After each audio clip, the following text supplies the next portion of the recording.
आखिर Donald Trump अब क्या नेतन्याहू का साथ छोड़ने वाले हैं और क्या जंग में नेतन्याहू अब अकेले पड़ने वाले हैं? इसको लेकर तमाम तरह की चर्चाएं हैं, लोग अपने कयासों को लगा रहे हैं, लेकिन सबसे बड़ी बात यह है कि अंतर्राष्ट्रीय स्तर पर इसको लेकर एक अलग तरह का माहौल देखने को मिल रहा है। आखिर ऐसा क्या हुआ है जो डोनाल्ड ट्रंप का मूड एक बार फिर स्विंग हुआ है? क्योंकि जो बातें डोनाल्ड ट्रंप के बारे में अक्सर चर्चा में रहती हैं कि कब वो कौन सा कदम उठा दें, किस तरीके से कोई मास्टर स्ट्रोक खेल दें, कोई नहीं जान सकता। कि जिस तरीके से अगर देखें तो भारत पर जिस तरीके से तमाम टैक्स लगाने की बात रही हो, या फिर जिस तरीके से अंतर्राष्ट्रीय स्तर पर कई मसलों पर बड़े फैसले लेने की बात रही हो, ऐसे में इस तरीके से डोनाल्ड ट्रंप के बारे में कोई भी बात प्रेडिक्ट करना इतना आसान नहीं होता।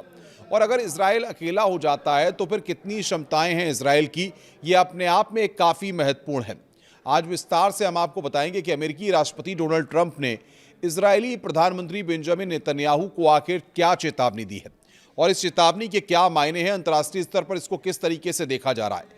दरअसल जो चेतावनी दी गई है कि अगर इजराइल ने ईरान के खिलाफ दोबारा बड़े पैमाने पर युद्ध शुरू किया तो उसे अमेरिका का पूरा समर्थन नहीं मिल सकता। एक्सियोस की रिपोर्ट के अनुसार ट्रंप ने कहा है कि नेतन्याहू को सावधानी बरतनी चाहिए, वरना इजराइल को ईरान के खिलाफ अकेले लड़ना पड़ सकता है। यानी कि अंतर्राष्ट्रीय स्तर पर जिस तरीके से टेंस सिचुएशन है, ऐसे में यह बयान काफ़ी महत्वपूर्ण हो जाता है। यह बयान दोनों नेताओं के बीच बढ़ते मतभेदों का संकेत भी माना जा रहा है। इधर ईरान जंग पर अमेरिकी राष्ट्रपति डोनाल्ड ट्रंप के तेवर अब बदलते ज़रूर दिख रहे हैं। जिसके बाद ये मिलकर ईरान को बर्बाद किया, अब उसको ही डोनाल्ड ट्रंप चिता भी रहे हैं। यानी कि आप समझिए कि आर पार की लड़ाई के मूड में यहाँ पर अभी ये मामला है, जो लगातार ये लग रहा था कि स्थितियाँ बेहतर दिशा की ओर जा रही हैं, लेकिन डोनाल्ड ट्रंप और बेंजामिन नेतन्याहू में अब सब कुछ सही नहीं चल रहा है। ये हालिया 72 घंटों की तस्वीर देखने के बाद साफ हो गया है। ईरान जंग पर अपनी मर्जी चला रहे बेंजामिन नेतन्याहू को डोनाल्ड ट्रंप ने चेतावनी दी है कि इजराइल को ट्रंप ने चेताया है कि अगर ईरान से दोबारा जंग शुरू की तो उसे अकेले ही लड़ना पड़ सकता है। गौरतलब है कि 28 फरवरी को अमेरिका ने इजराइल के साथ मिलकर ईरान पर अटैक किया था और उसके बाद से तनातनी का दौर लगातार जारी है। दरअसल अब ईरान जंग को लेकर अमेरिका और इजराइल के बीच दूरी काफ़ी बढ़ती जा रही है और ऐसा लग रहा है कि ईरान जंग पर दोनों में मतभेद काफ़ी बड़े हो गए हैं। एक और जहां डोनाल्ड ट्रंप ईरान संग डील को लेकर बेताब हैं, वहीं दूसरी ओर इजराइल पूरी तरह से ईरान को नेस्तनाबूद करने पर तुला हुआ है। यही कारण है कि अब बेंजामिन नेतन्याहू डोनाल्ड ट्रंप की भी नहीं सुन रहे। दोनों में ईरान जंग पर ठनी हुई है। नेतन्याहू लगातार डोनाल्ड ट्रंप को अनसुना कर रहे हैं और यही कारण है कि अब डोनाल्ड ट्रंप ने अल्टीमेटम दे दिया है। यानी कि नेतन्याहू को डोनाल्ड ट्रंप जंग न करने के लिए लगातार हड़का रहे हैं, चेतावनियां दे रहे हैं। एक्सियोस की रिपोर्ट के मुताबिक सामने ये बात आई है कि ईरान जंग पर डोनाल्ड ट्रंप के तेवर अब बदल चुके हैं। ईरान जंग पर डोनाल्ड ट्रंप अब कभी भी बेंजामिन नेतन्याहू का साथ छोड़ सकते हैं। एक्सियोस की रिपोर्ट में यह भी बात दावा किया गया है कि डोनाल्ड ट्रंप ने इजरायली प्रधानमंत्री बेंजामिन नेतन्याहू को दो टूक चेतावनी दी है और उस चेतावनी में साफ साफ कहा गया है कि इजराइल अब अगर ईरान से दोबारा जंग करता है तो उसे अकेले लड़ना पड़ सकता है।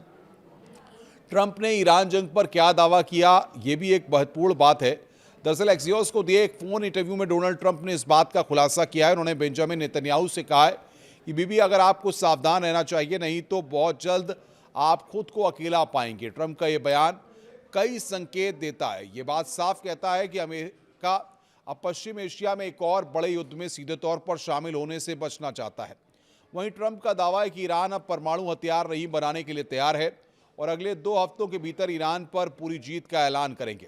अब तक ईरान जंग के 100 दिन पूरे हो चुके हैं। रिपोर्ट के अनुसार ट्रंप की ओर से ये चेतावनी ऐसे समय में दी गई है जब इजराइल और ईरान के बीच जारी संघर्ष 100 दिन पूरे कर चुका है। हाल के दिनों में दोनों देशों के बीच फिर से मिसाइल और हवाई हमलों का दौर देखने को मिला है, जिससे युद्ध विराम पर खतरा लगातार मंडरा रहा है। बताया ये भी जा रहा है कि ट्रंप प्रशासन ईरान के साथ किसी संभावित समझौते और तनाव कम करने के प्रयासों पर काम कर रहे हैं। ऐसे में व्हाइट हाउस नहीं चाहता है कि इजराइल की नई सैन्य कार्रवाई कोशिशों को पटरी से उतार दे। इसी वजह से ट्रंप ने नेतन्याहू को संयम बरतने की चेतावनी दी है। दूसरी ओर इजराइल अभी भी मानने को तैयार नहीं है। हालांकि इजराइल का रुख अभी भी सख्त बना हुआ है। नेतन्याहू पहले ही कह चुके हैं कि अगर ईरान की ओर से दोबारा हमला होता है तो उसका जवाब पहले से कहीं ज़्यादा कड़ा होगा। वहीं ईरान भी लगातार चेतावनी दे रहा है कि वो किसी भी हमले को जवाब देने के लिए पूरी तरह से तैयार है।